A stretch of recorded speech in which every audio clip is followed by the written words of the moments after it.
Hello दोस्तों, एक latest update है airport authority of India limited की तरफ से।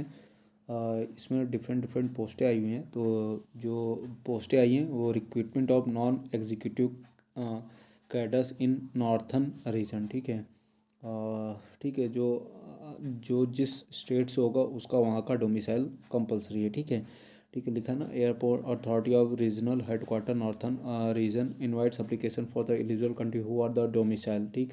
चंडीगढ़, दिल्ली है, हरियाणा, हिमाचल प्रदेश है, जम्मू कश्मीर है, लेह लद्दाख है, एमपी है, पंजाब है, राजस्थान है, उत्तर प्रदेश है, उत्तराखंड है।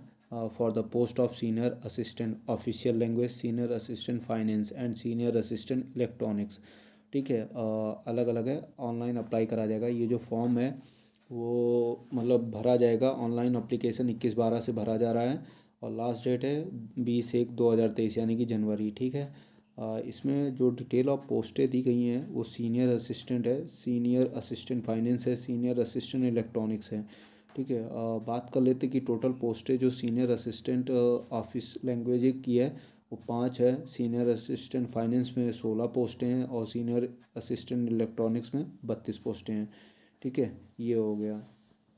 अच्छा, उसके बाद बात कर लेते हैं कि आपको मालूम ही है कि post code identify person with PWD. तो ये आप जब भरोगे तो वो आपको समझ में आ जाएगा। ठीक है। उसके बाद मैं आगे आपको कुछ चीज़ें दिखाता हूँ। एमुलेशन आपका जो पे स्केल होगा वो लेवल पे स्केल एंड लेवल 36,300। ठीक है। 3%, 1,10,000, 1,10,000 यानी 6 लेवल का होगा सीनियर असिस्टेंट। ठीक है। आईडीए पैटर्न का होगा। ठीक। अच्छा, एज लिमिट आपकी क्या होगी? मैक्सिमम एज 30 साल है। ठीक है, 30 साल है। On 30/11/2022 and the upper age limit relaxable age follow. ठीक है। तो अपर एज एज मतलब 5 साल SC ST के लिए दिया जाएगा और 3 साल OBC के लिए दिया जाएगा। ठीक है। अच्छा, उसके बाद बात कर लेते हैं। अब बात कर लेते हैं क्वालिफ़िकेशन एंड एक्सपीरियंस की बात कर लेते हैं। तो क्वालिफ़िकेशन और एक्सपीरियंस में senior assistant official language master in Hindi with English as a subject at graduation level और master in English with Hindi as subject of graduation level. ठीक है। नेक्स्ट, यह होना चाहिए master in any subject apart from Hindi English for recognized university along with Hindi, English and compulsory optional subject at graduation level।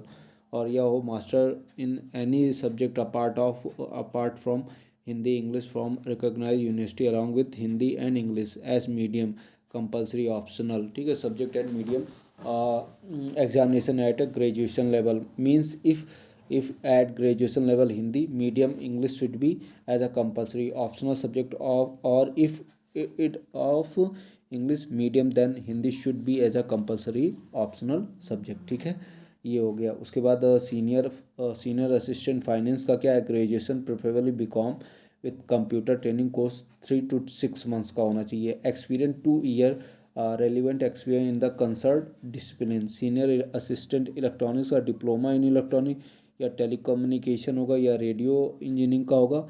और experience क्या है? 2 years relevant experience in the concern, ठीक है, डिसिप्लिन। अब बात कर लेते हैं कि रिटन एग्ज़ाम कैसा होगा। तो रिटन एग्ज़ाम जो है सीनियर असिस्टेंट ऑफिशियल लैंग्वेज की बात की जाए तो 50% question on subject relating to education qualification prescribe the post. ठीक है, जिस सब्जेक्ट से आप भर रहे हो उससे 50% पूछा जाएगा। 50% क्या है कि general knowledge, general intelligence, general aptitude and English.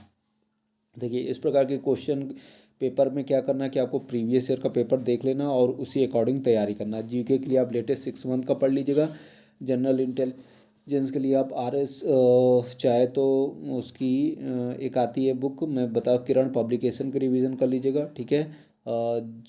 GA general knowledge है, जनरल एप्टीट्यूड मैथ के लिए आप RS अग्रवाल और इंग्लिश के लिए SN और अशोक कुमार की आप लगा सकते हो। ठीक है। सीनियर असिस्टेंट फाइनेंस की बात की जाए तो 70% क्वेश्चन ऑन सब्जेक्ट रिलेटिंग जिससे आप भर रहे हो। ठीक है। 30% GK होगी, GI जनरल इंटेलिजेंस रीजनिंग यानी कि जनरल एप्टीट्यूड इंग्लिश। ठीक है। तो वही 6 महीने का लेटेस्ट आपको पढ़ना और प्लस आपको पिछला पेपर देख के ही जाना है। ठीक है। सीनियर असिस्टेंट इलेक्ट्रॉनिक्स के बाद 70% सब्जेक्ट से आएगा।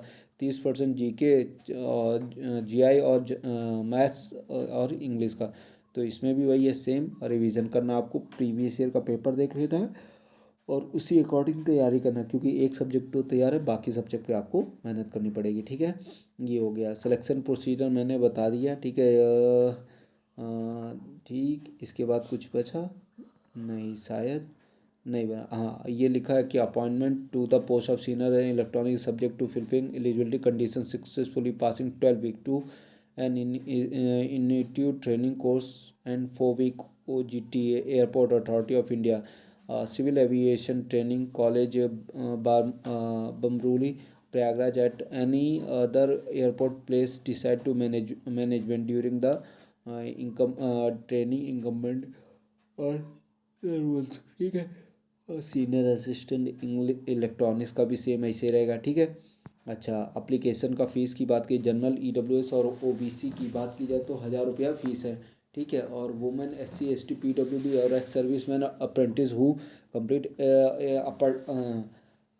अप्रेंटिसशिप ट्रेनिंग इन AI, तो उसके लिए नो फीस, कोई फ़ीस नहीं है। ठीक है, अच्छा, उसके बाद गाइडलाइंस फिलिंग ऑन एप्लीकेशन, वो आप भरोगे तो आपको समझ में आ जाएगा। फ़ोटो सिग्नेचर इमेज भी जनरल इंस्ट्रक्शंस। ठीक है, तो यहाँ पे कुछ छूटा, जो इतने चीज़ों के बाद भरने के बाद कुछ भी नहीं छूटा। तो अगर आपने इस वीडियो को सही से देखा है, ठीक, उसके बाद आपको इसकी तैयारी कर लेनी है, प्रीवियस ईयर का बुक देखना है, बस उसी अकॉर्डिंग तैयारी, बहुत अच्छी जॉब है, अगर कोई सही से तैयारी कर ले जाएगा तो लग जाएगा। ठीक है दोस्तों, तो मिलते हैं नेक्स्ट वीडियो में, थैंक यू।